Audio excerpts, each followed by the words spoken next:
ಇವತ್ತು ರಕ್ಷಾಬಂಧನ.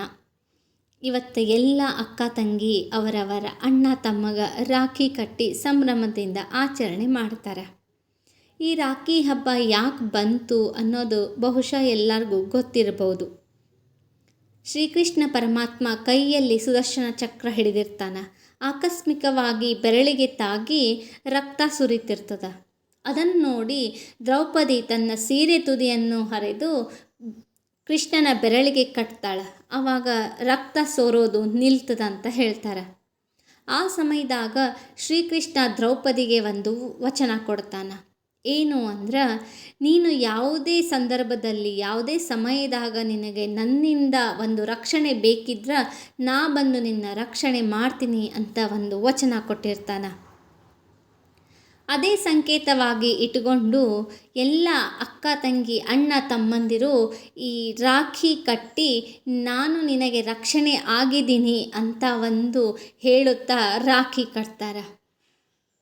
ಅಂದ್ರೆ ಅಕ್ಕ ತಂಗಿ ಅಣ್ಣ ತಮ್ಮ ಸಂಬಂಧ ಹೊರೆ ಅಲ್ಲ, ಅದು ಜವಾಬ್ದಾರಿ. ಇನ್ನು ಈ ವರ್ಷ ರಾಖಿ ಕಟ್ಟೋದು ಒಂದು ಸಮಯ ಬಂದದ.